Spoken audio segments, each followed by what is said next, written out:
My name is Ezekiel Barrios. I am a innkeeper from a very small town. I know you probably have not heard of it. It is the town of Bethlehem. We are a very small village, and for the most part it is ignored. People don't like our village so much. But 33 years ago,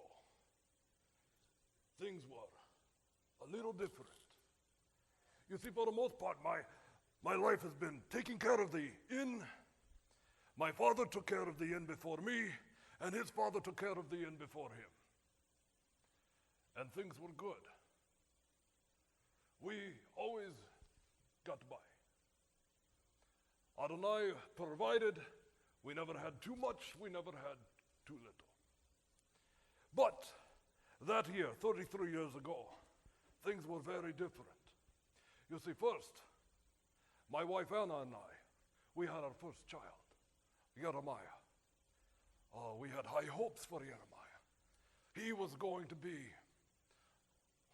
amazing. But that was not to be. The second thing that happened is the Roman Emperor, Caesar Augustus. He sent out a decree that all the world should be taxed, and that for this tax there would be a census, and for this census, well, everyone would have to return to the village of their ancestor. And Bethlehem, well, it was the village of David. So life became pretty good for me. You see, when they started coming, all the families' homes filled up, and still they came. And for an innkeeper, this is a good thing.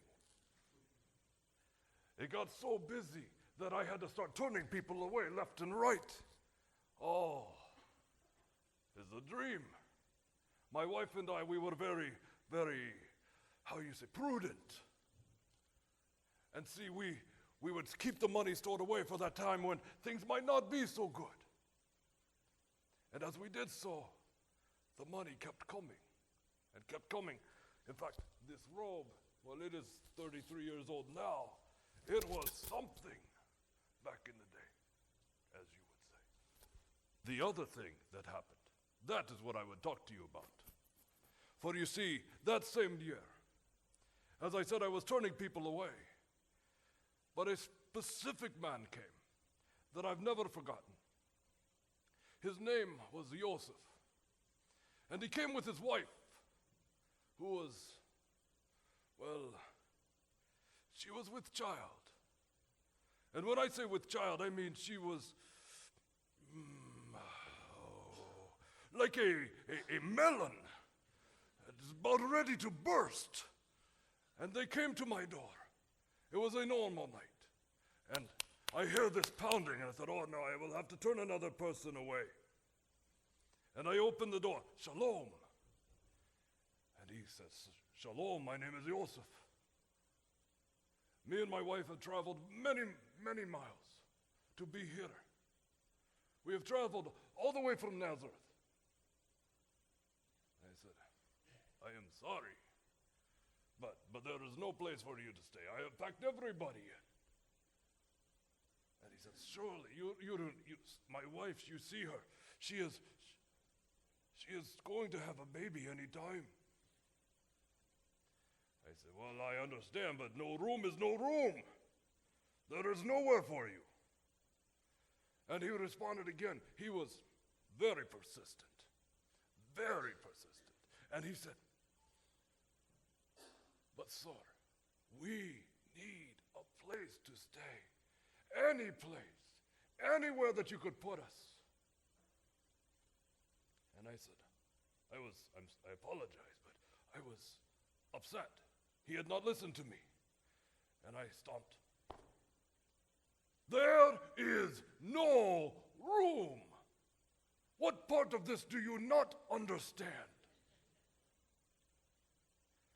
And he looked back to his wife, who was still on the donkey, and he shook his head.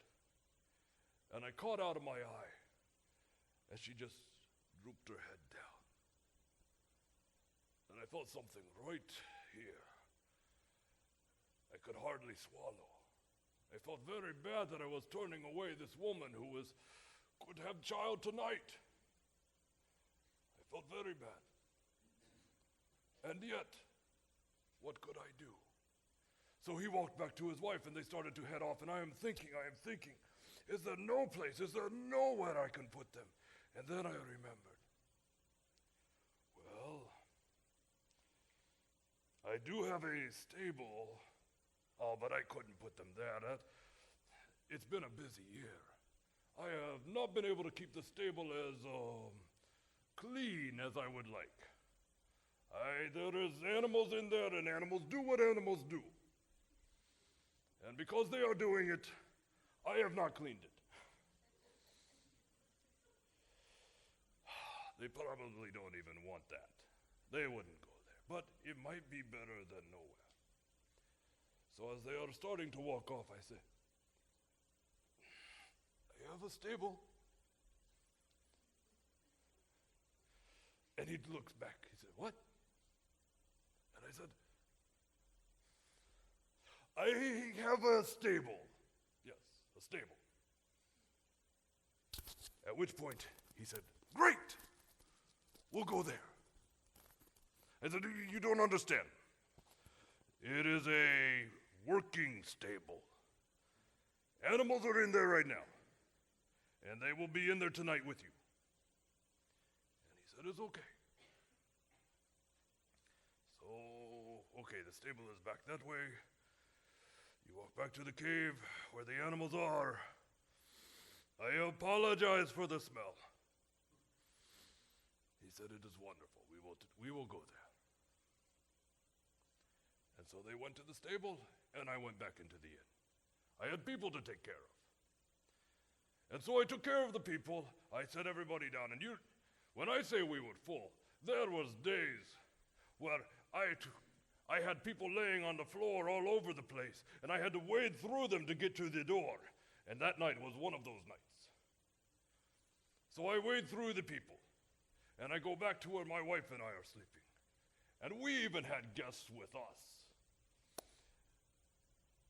And wife laid down and went to sleep, completely forgetting about Joseph and his wife. Until sometime that night, I heard another pounding. And it wouldn't stop. Oh, I'm going to have to turn another person away. And I get up and I put my outer tunic on. And I wander through the people. And I go to the door. And you'll never believe who I see. Shepherds. Stinking shepherds. Why are they bothering? And they are just yelling and screaming and talking, and they are so happy, and I'm so tired. And they are saying, we have seen thousands of angels. Sure you did. And they have said, Messiah is born in your stable. Sure he was. At this point, I am thinking that these shepherds have had way too much to drink from the vine. That there is more than they needed. And they are happy, and they are rejoicing, and they are dancing. And I look at them, and I say, Shalom, and I shut the door. And I go back, wading through the people, back to my room, back to my wife. I take the outer tunic off, and I lay back down, and I am almost asleep. When I remember, Joseph! Joseph! Good. I hope not. But I put the tunic back on and I rush out and I go down to the stable. And sure enough, as I'm walking to the stable, I see there he is, Joseph and his wife. Oh, and they put the child in the manger. Why would they put the child? I've not cleaned that manger in a very long time. But that's where he is. He is in my manger with the hay. And there's some of the food they haven't eaten. Oh. But I go to Joseph and I say, Joseph, you'll never believe who came to me. He said, shepherds? So they bothered you too. And he said, well, they came and explained that an angel showed up to them, proclaiming peace and goodwill to all men upon whom the Lord's favor rests.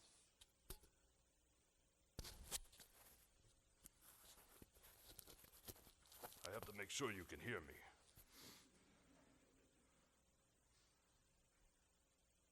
And that they were told that Messiah had been born.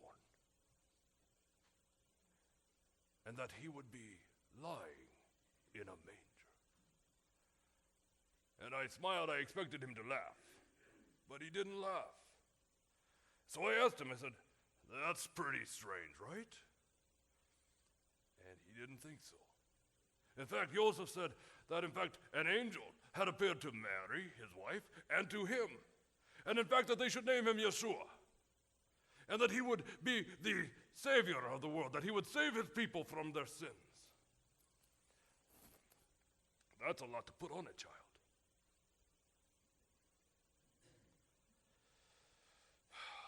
I don't know if it was the morning or what it was, but it seemed a little odd to me.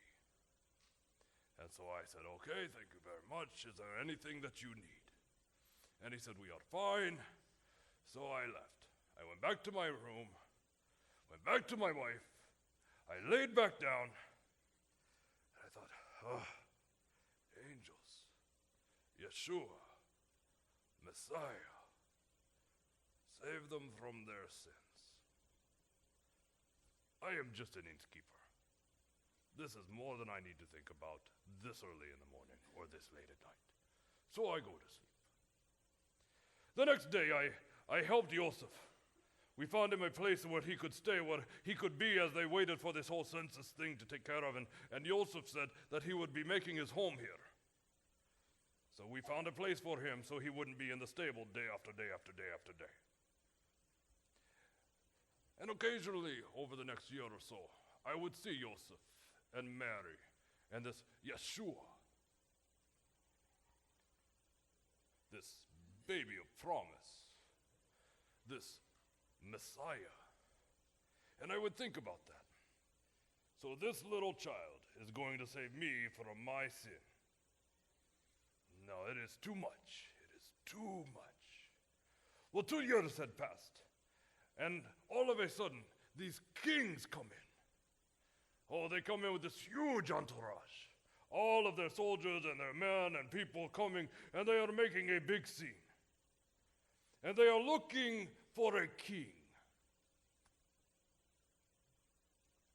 And I said, well, Jerusalem, it is up that way. And they said, no, we have come from Jerusalem. We are looking for the king in Bethlehem.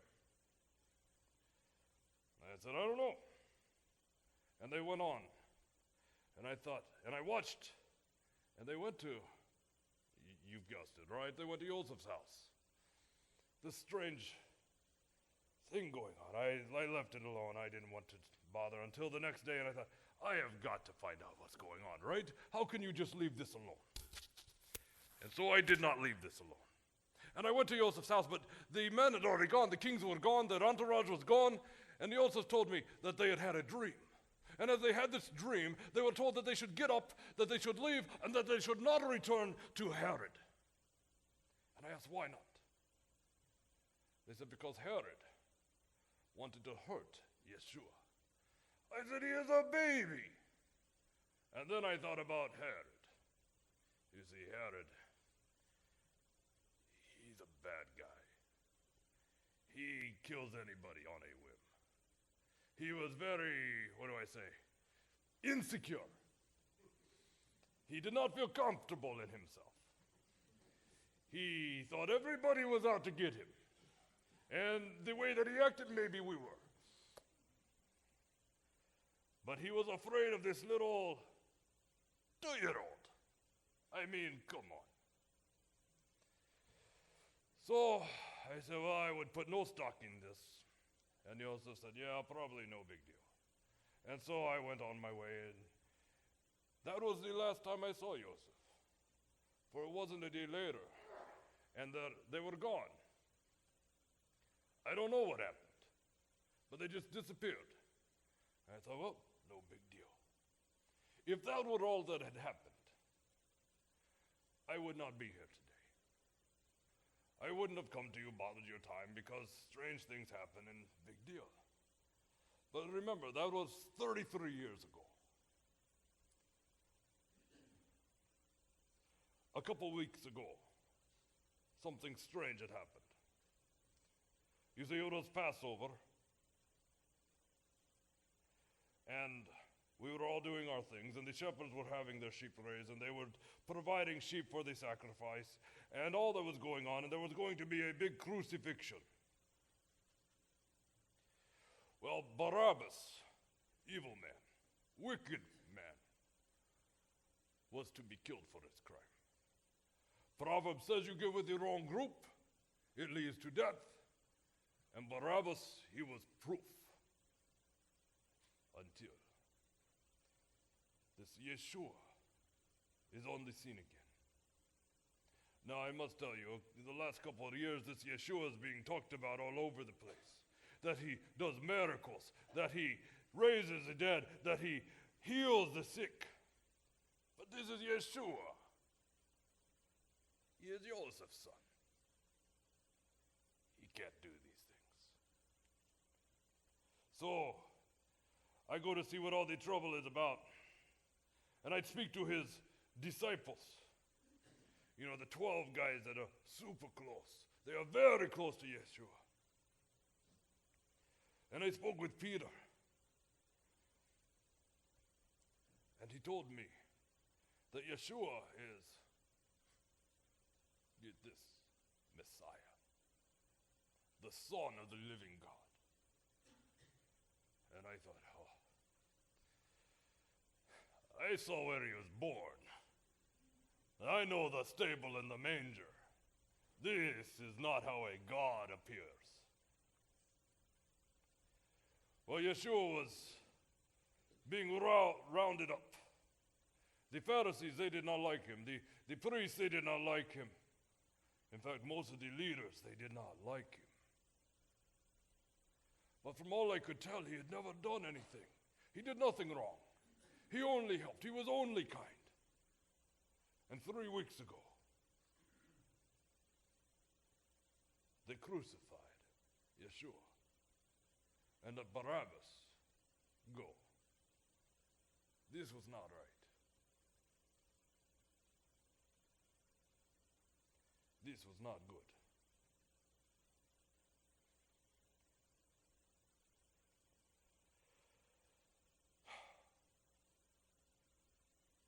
I don't understand why they would do such a thing.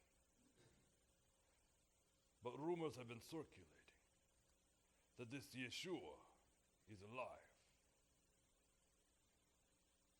That rumor circulates, and another rumor circulates. And that rumor is that the disciples, these 12 men, that they overwhelmed the guard. And they took Yeshua's body out of the grave, out of the tomb, and hid it so that they could pretend that he was alive. Now, I know that can't be true. Have you seen those 12 men? They're not overwhelming anybody. These 12 men wouldn't overwhelm people with no weapons, let alone a guard. So that cannot be true. But can it really be true that Yeshua is alive? Can it really be possible that someone would come back from the dead? And if he did, then he would have to be Messiah, wouldn't he? If he did, he would have to be the one. I spoke with someone yesterday who said he met Yeshua on a road to Emmaus. And that he did not know it was Yeshua at first, but that he took him through the entire scriptures, showing him that it was necessary for this Messiah to die on a cross for our sins, to shed his blood on our behalf.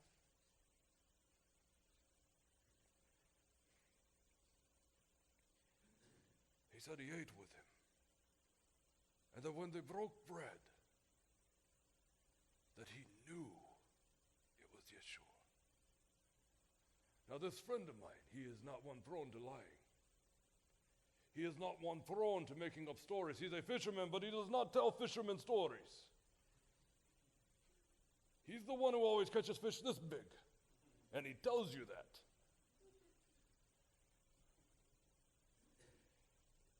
But he says, this is Yeshua.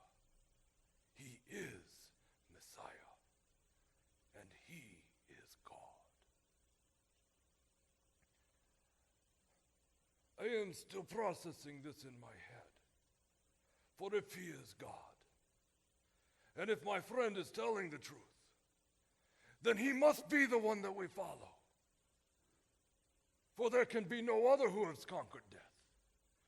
I have heard of no other tales of people who have overcome the grave. For death is the one who rules. Everyone dies, and you die, and you stay in the grave. But Yeshua, he seems to have come back.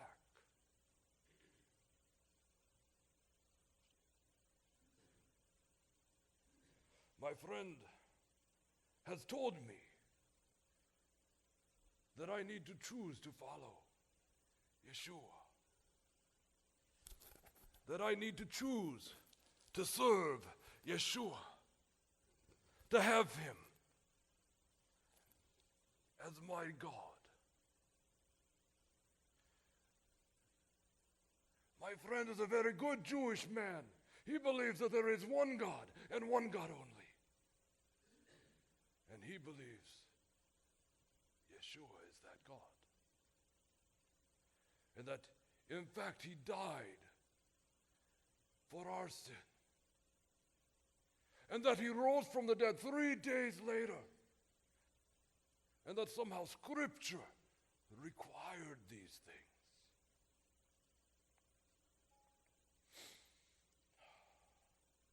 I have seen a lot of things. Things that are too much for an innkeeper.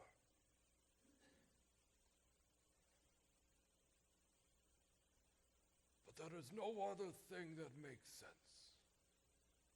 No other thing that fits except that Yeshua is God. It's the only thing that makes sense. But what I didn't tell you, if he is God, then why did he not stop Herod when he tried to kill when he killed all those babies in Bethlehem? If he is God, why did he let my son Jeremiah die? You see, Herod, so angry about Yeshua, had his soldiers kill all the children, 2 and under, in my village, including my own Jeremiah. And if he is God, why didn't he stop it? Why didn't he put an end to that?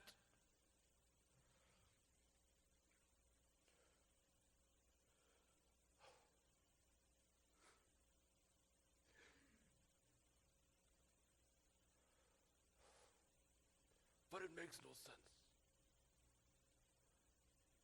For if he is God,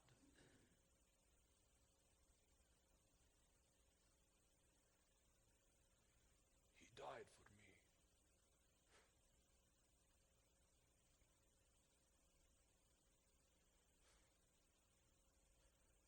I don't understand.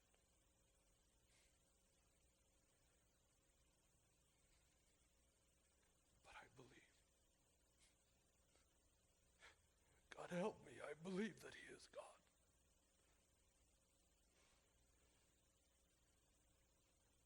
And if he is alive, that there is hope.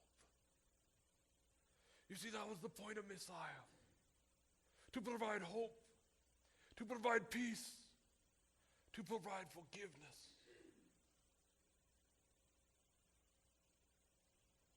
All those angels, the shepherds, the kings, Joseph, Mary, my friend, they all point to him. I don't understand why he allowed it to happen, what happened to my Jeremiah. But it does not change who he is or what he has done.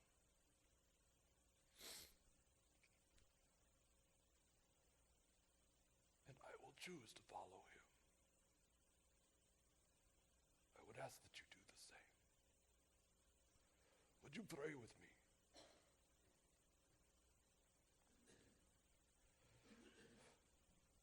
Jehovah Adonai, blessed be your name.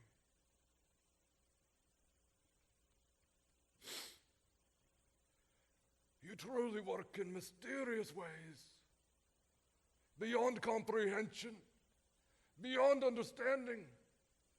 Why you would come to this world as a baby, in a stable, in a manger. Why you would not have made sure that I had room in my home, that I would give a proper place for him to stay. I do not understand. But these miracles, his actions, the angels, you have made clear who you are and what you have done. I will praise you. I will bless you. And I will follow you. Thank you for your gift of your Son, Yeshua. Thank you for providing for all of us that we might be forgiven. And Lord, I ask that you might help our unbelief. That those things which we cannot understand, that we would trust you, and that we would hold tight to those which we do, and the truth which we know. I pray this in the name of the God of Abraham, Isaac,